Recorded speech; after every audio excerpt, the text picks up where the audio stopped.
Do you want to do more than follow orders? Think outside of the box and manifest your dreams? Then you've come to the right show. Welcome to the award-winning podcast, Holding Down the Fort by US VetWealth. I'm your host, Jen Amos, a Gold Star daughter, veteran spouse, and entrepreneur. For Season 8, we continue our wonderful partnership with the Rosie Network to highlight motivational stories of personal growth, financial awareness, and autonomy in our military community.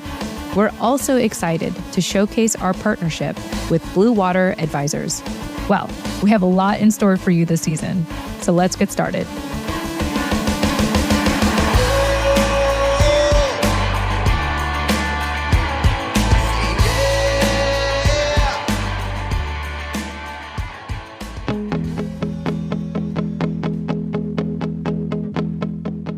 All right. Hey, everyone. Welcome back to another episode here at Holding Down the Fort. It's Thursday. And if this is the first episode you've ever listened to on Holding Down the Fort, every Mondays we release a interview with a guest from the Service to CEO program held by the Rosie Network. Every Thursdays, you get to peer into the life of Jen and Scott Entrepreneurial Adventures. More importantly, my husband, Scott, he takes the reins in hosting, and you get to listen in on replays of his live show that he hosts in partnership with the CEO of Blue Water Advisors, Mike Wallace. So to simplify it for you, if you are interested in hearing entrepreneurial stories, that is what you can listen to on Mondays. If you want to hear more about career progression for military retirees seeking employment in post-military life, that's what we have going on Thursdays. So this episode is no different. A little background on these episodes. A lot of the events and updates may be outdated. The purpose of sharing these live replays for you is to pick up some golden nuggets in regards to tips and tricks about employment for post-military, especially for military retirees. And also, like I said, to invite you all into the life that Scott and I live as entrepreneurs running a company called US VetWealth. And this is one of the ways that we build our business is by partnering up with other businesses like Blue Water Advisors. So if you want to actually watch the live shows, you can always subscribe to the US VetWealth YouTube channel that is available. The username for our YouTube channel is USVW TV. That's USVW as in US VetWealth, USVW TV. And from there, you can subscribe and see what are the latest live shows that Scott and Mike are hosting together. You could even engage with them, participate in the chat. And hey, maybe you can be part of those discussions also. Maybe you can be featured on their show. So that's what this is about. This is pretty much a preview of what that has looked like since they started this live show together. So in this episode 185 for our podcast show, Mike and Scott talk about military career transition and progression strategies with Michael Nunziato. So I'll tell you a little bit about Mike Nunziato here in a little bit. US VetWealth founder and CEO Scott Tucker is joined once again by Blue Water Advisors CEO Mike Wallace to discuss career progression and transition resources for senior military leaders retiring from the military. They're also joined by Blue Water cohort member Michael Nunziato. Nunziato shares an update on his upcoming military retirement and how Blue Water Advisors has been extremely helpful in navigating the process. The group discusses the importance of having a strategy and priorities in post-military that's beyond resume writing and interviews. Nunziato shares some surprises that he encountered in his career progression process and opportunities that came from maintaining his network. This is part 1 of a part 2 series. I hope that you enjoy it, and I hope you enjoy listening or watching. Again, this is available via podcast or YouTube. I will provide the direct YouTube video that you can watch right now in the show notes of this episode. So until then, enjoy, and I will meet you in the post commentary. Happy listening. Speaking of focus, hey, that's what we got to do. We got to bring it in sometimes. Say, everybody, let's take a knee. Let's gather around Coach Norm today. Mike Wallace, and get some tips and insights on the military career progression process, lessons learned, so on and so forth, for especially the senior leaders who kind of get overlooked during the military transition resources out there. So We've done a little bit of the conversations between Mike and I before, and we really want to launch this into a more regular thing. And when available, bring in some success stories. And so, Mike, we're really happy to have you with us. And there's Tom Welsh joining, popping in. He knows you well. And so, Mike, how do you pronounce your last name, by the way? Yeah.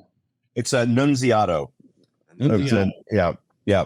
If you look at it, it really is exactly as it looks on the but everybody sees it and gets like crazy on it and the intimidation factor. And I love Michael's joining us here today, right? He's going to bring us up to speed on some pretty exciting successes. Just tell us just quickly what's going on with US VetWealth. Got the book. Don't forget your war chest. In hardback copy. You can download it for free and get on our portal. And maybe I'll log in here at the end of our session here and show people how to do that. I'll bring up a screen share. Well, anyways, we'll drop the link below so people can sign up for it. But if you're watching this on LinkedIn, you can just go to Mike or my profiles and get signed up for that. If you're watching this on YouTube, or we're also on Facebook and Twitter, which is not Twitter anymore. It's now, X. I don't expect anybody to be paying attention to us over on X because that's just a wild world. At the same time, you never know. Figure we do that. So that's what we've got coming out. Basically, we've got the book published. We've been working on our concept of the war chest. Right.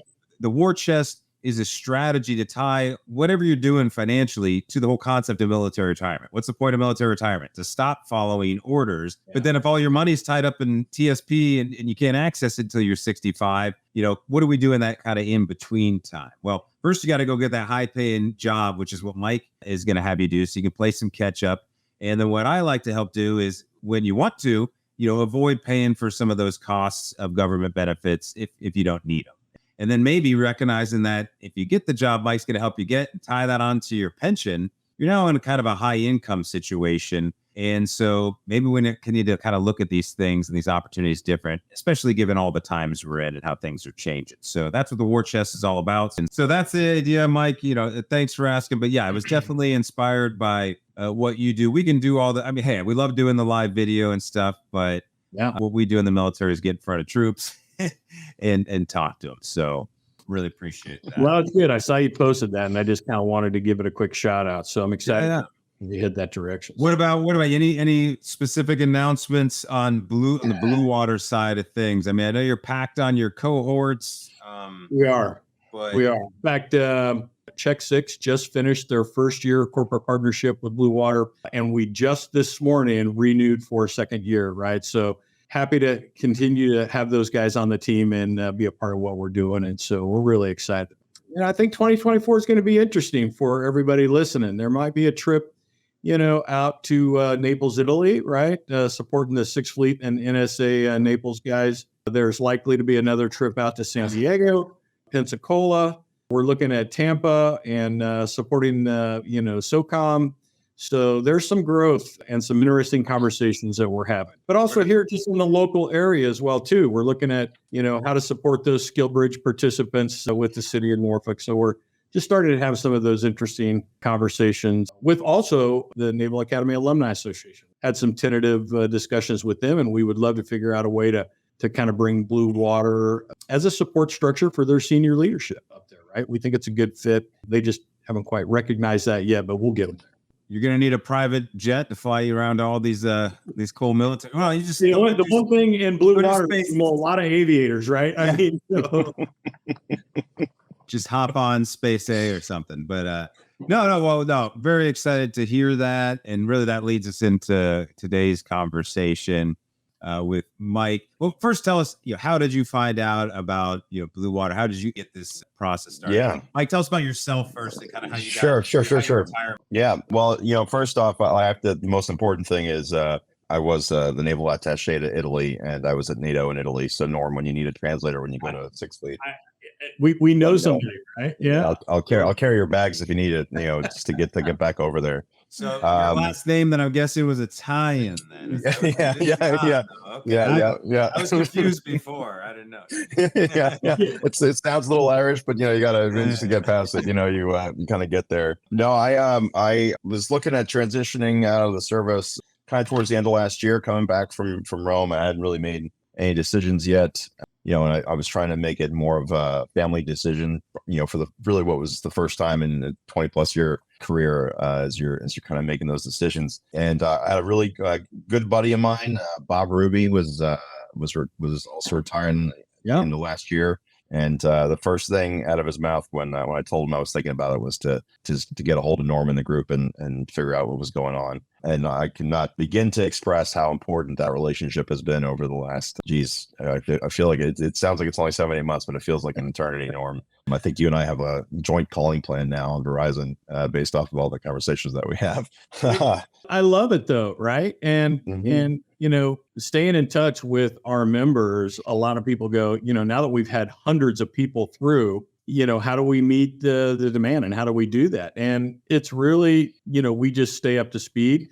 The small group allows us to stay up to speed with what individuals are doing. Individuals that reel us in to varying different degrees as we progress with them through their experiences. It makes it easy, right? At a moment, you know what I'm talking about, Michael, like you just pick up the phone and just go, hey, this is what they came back with, or this is what they said. And we have this dialogue. And, not that, we are, the end all be all into insight into these situations, but just having been there and done that and navigated that in large part ourselves just allows us to add that insight right ad hoc. And so, yeah, we chatted a lot, but it's been good though. Yeah, yep. It's been worth it, right? You're landing. Oh, 100%. As we're going through things, I think one of the things I appreciate the most is the soundboard, between Norm and Horace Weeman.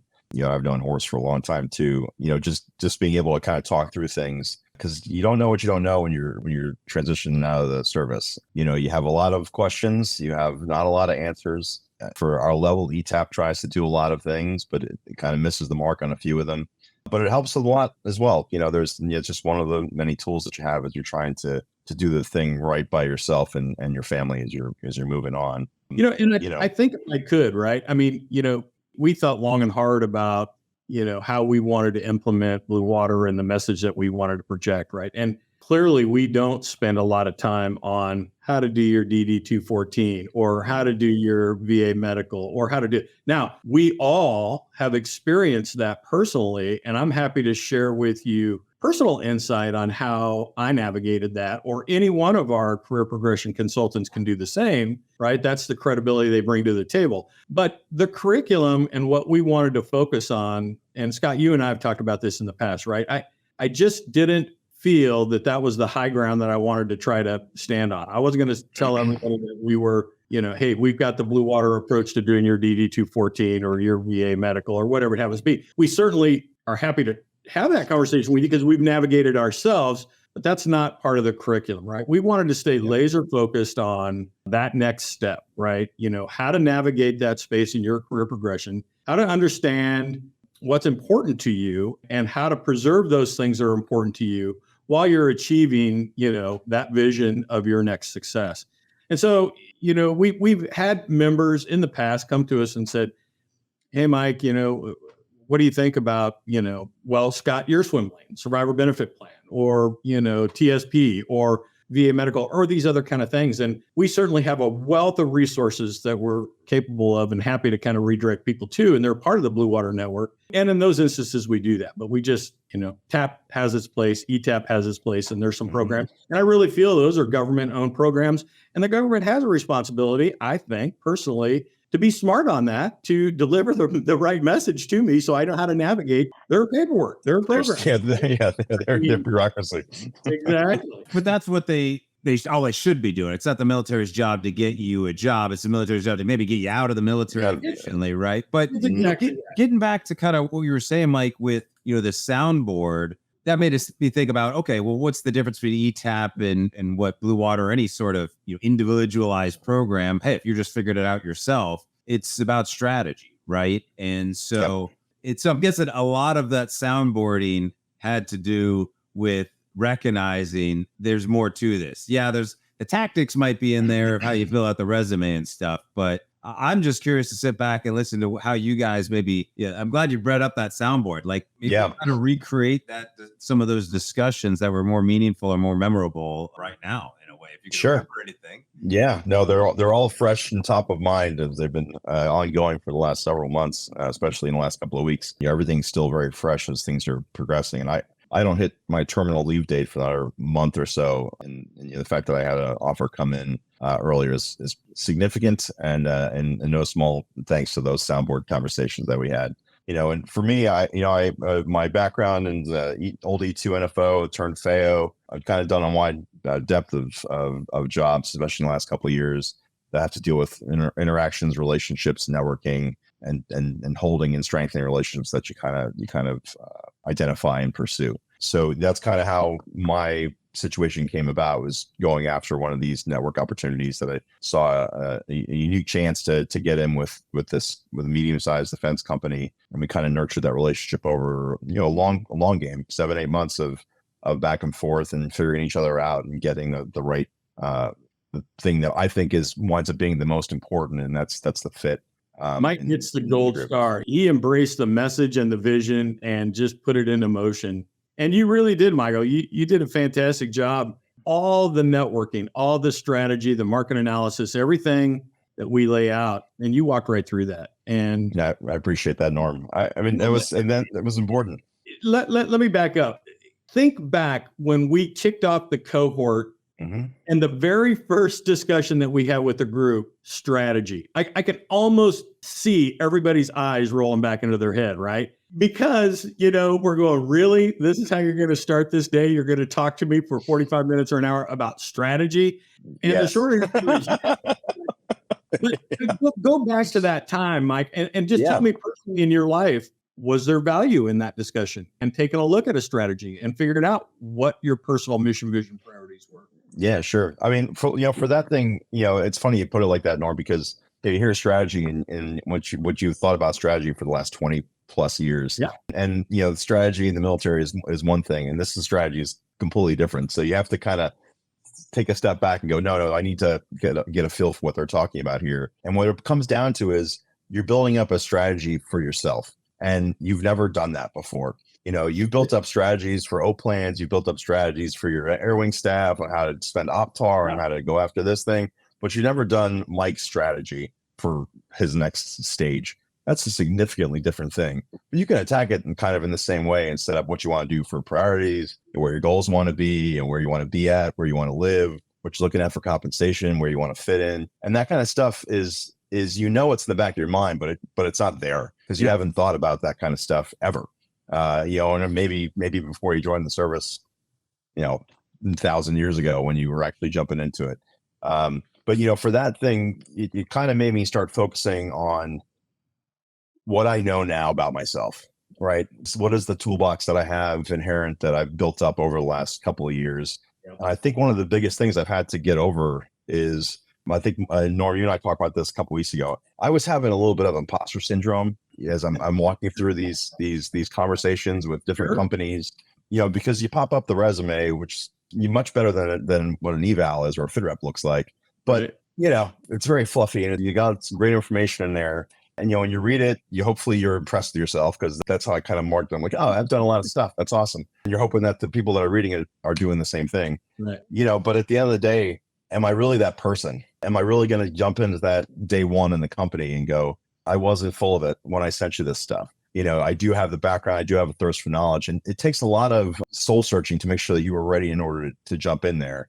And that was a lot of our conversations that we had as we were coming up. I know those, right? Just conveying back and forth that, hey, this is a unique environment and this is what it's going to feel like. And don't be so quick to solve your future employer's problems. Let them make the decisions and assessments, right? I mean, I think we as honest brokers in the military, when we're engaging our potential future employers, and I won't say everybody, but it's not uncommon for us to want to solve, hey, I'm a really hard worker and I learn really quick. So if you hire me, I'm going to step in and learn this. But if you take a step back and translate, what your future employer hears is, you really just told me that you don't know what you want to do or how to do it, right? I mean, There's a little bit in the delivery, right? But our membership, just like you, Michael, right? Infinitely talented, infinitely capable. And having worked in the corporate environment, And having been surrounded by those individuals, I would stack up any one of our members, yourself included, with the work ethic and the drive and the insatiable appetite for figuring out problems and being able to do that throughout a full spectrum of challenging environments, right? So, but anyway, I just love to hear you say that, right? That there was value, in the approach there. And it's kind of a maturation process for your brain, right? It is a new environment I'm stepping in. Yep. And you have to, kind of be a sponge when you're doing that. I think one of the big things that you'll see, as I talk to colleagues and peers that are, in the same situation, maybe haven't thought through things as much, or, been working so hard right up to the end that they haven't been able to give themselves the time in order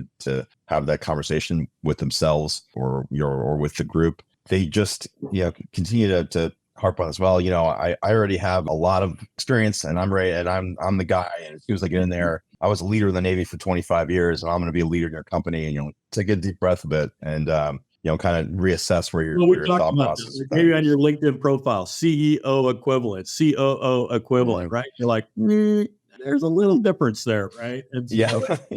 Yeah. Tell me this, from both of your guys' perspective, how is that still a confusing thing for people coming out of the military, in this day and age with all the connection that you think that it had bled out, everybody's out there more and we hear feedback from people that are out there, but it seems like maybe we've just been deployed too much that we don't pay attention to this at all until we're at our retirement briefing. Because that holds people back, because then they're kind of going to their new job and, I'm upset. I'm not, happy here or whatever. Maybe they didn't give themselves a chance to just readjust to a new environment. So I'm just always curious, what do you think's going on? How do we, or is that the way it is? Yeah. No, I think people, you kind of knocked it there, Scott, is that people haven't given themselves the opportunity to retire. I'm not physically, just kind of mentally, and get there, whether that's, your own self onboarding process or, or departing process, whatever you want to call it, from your time in the service. One of the things that I would push out to people is that, if you were sitting at the end of your time in the military, you're 18 months to retirement or a year to retirement or 6 months to retirement, you don't have to know what you want to do 100%, but I hope you prepared yourself enough to do the right skill sets in order to do something that you want to do productively. Because I've heard a lot of people that, did this one thing for 20 years and they're like, I know that that's what's going to get me there. And I'm like, yeah, but you can't do that one thing when you get out into the real world. And you had these other opportunities that you could have utilized. You just failed to do that because you didn't have the time to think, how am I going to set myself up in the right way to get and make the transition? Whether if you want to go into the defense industry, you want to do contracting, take the last 6 months before you leave and jump on to Defense Acquisitions University and start taking classes on military sales and acquisitions and these kinds of things that you can jump in there, but nobody knows about them. They definitely don't go over them in ETAP. And, but there's things that you can start looking at to go, okay, this is where I want to go. This is where I can do it. Go to O2O, which normally we've talked about before, and do the PMP course, or jump in a Shipley method course for business development. There's so many things that are out there that we just don't give ourselves enough time mentally to jump in, because we're still just scratching for those last couple of weeks and months to go in there. And I'm still feeling that now. I have 5 weeks left before I hit terminal, and I'm in this whirlwind of things going on. And I'm trying to make sure I have my physical checklist and my mental checklist of things I got to do. But I would say that, mentally preparing yourself is not just a phrase. You actually have to do that. Scott, and it's so important because, if I could stereotypically look at our members right now, the one thing I feel safe in saying about every single one of them is, if they arrive at a position that they are not happy with, they will not stay. They will leave. And so I come all the way back to the importance of having a strategy. And Michael remembers this, working through that market analysis, understanding qualitatively and quantitatively, is this a good fit for me? Is this going to preserve everything that I put in my strategy bucket? And do I have alignment here? And if you do, right, there's a good chance that when you pursue this to an offer and you now land there, there's a better than average chance that will be a good fit for you because you've done the legwork up front. And you've heard this before, Michael, so I apologize at the risk of kind of being redundant, but Scott, we go over with our members, and you have to say it out loud for it to sink in. Hey, heads up, everybody, a little bit of foot stomping. You no longer have a detailer. You don't have a placement officer. You have no community manager. You don't have a monitor. Depending on what service you come from, there's nobody managing that career for you. right? It's all you now. And if you let that sink in, and I'm not to say that when we wore the uniform that we didn't have aspirations on where we wanted to go. We certainly did, right? But I think we would all agree that you had people overseeing your career and lining up those next hurdles and opportunities for you to step into and compete against so you can get to the next and the next and the next, right? That goes away. Now, having a strategy is important because, hey, these big rocks are important to me, and figuring out what those big rocks are. Actually, building your execution plan around preservation of those big rocks, right? I think that's absolutely, Mike. But I was going to say just real quickly, I actually don't think it does go away. Without a strategy, the risk is you end up at another, institution that's gonna lump you into their system, and they're gonna put you through what's probably gonna be some level of mediocrity, and you're gonna get capped out. And again, in that case, I come back to the point I made first. If you get there, you're unhappy, it's unfulfilling, you're not gonna stay. I mean, the pedigree of individuals that walk through our door and of our members, I'm confident in saying that if you get someplace and this is not what you thought it was, or this is not a good fit, you're not gonna stay. And I don't wish that on anybody, because that just thrusts you back out into this career progression space, right? And it's time. And in this next phase, Scott, you and I know, right? Time is money, right? And if you're burning more time, that's less income to put into the war chest or wherever it is you want to put it. Not that it all has to be about money, but in this instance, a lot of it is about that, right? There's a finite earning potential, right? So, well, when I think the real money problem I see, at least from the financial perspective, I get two questions usually from a retiree is, I don't know what I want to do when I grow up, kind of an approach. So, hey, there's where we have a strategy. And then is, I don't know what I'm worth even if I do. And it's like, okay, well, we can equate the military paycheck. We can do all that kind of backwards planning math. But really, I think part of the strategy, at least what I did for myself personally, is I remember telling myself at one point, Scott, give yourself the permission to go find out, whatever that means. Yeah.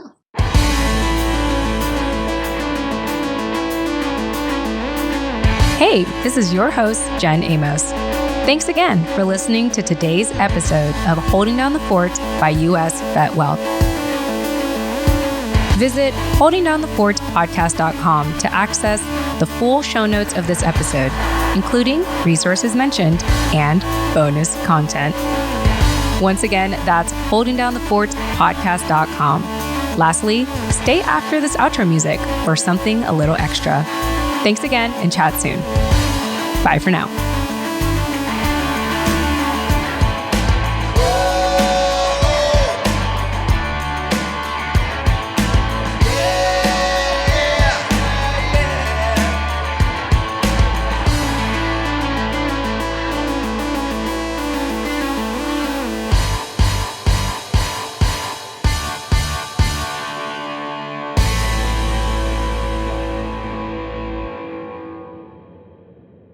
All right, hey everyone, welcome and thank you for joining me in the post commentary. As a reminder, this episode is part one of a part two series featuring special guest Michael Nunziato, who is a cohort member from Mike Wallace's Blue Water Advisors cohort program on career progression for military leaders retiring from the military. So if you really enjoyed it, once again, you can learn more about Blue Water Advisors in the show notes of this episode. We'll always have the link to their website provided. Also, how you can connect with Mike Wallace via LinkedIn. And if you want to continue to eat up this content, we also have the live replays, or we also have the live show available on our YouTube channel, USVW TV. That is the US VetWealth YouTube channel that you can watch if you actually want to participate in their actual live recordings. Until then, if you are looking for bonus content between now and Monday before our next episode, you can always create a free membership on our portal, which is available at holdingdownthefortpodcast.com/portal. There you'll get access to everything US VetWealth related, and also all the bonus content, all the bonus information, in hopes that you can make a confident and informed decision about financial planning for post-military. We especially touch on topics about the survivor benefit plan and thrift savings plan, what to do with those plans, especially if you're seeking alternative resources. Otherwise, you also get access to our private podcast called Inside the Forts, where you get to hear more of my commentary, but more of my candid commentary is what I like to call it. All right. Anyway, thank you so much for listening, and I hope that you'll join us in the portal. Otherwise, I'll see you on Monday. Have a great weekend. Bye for now.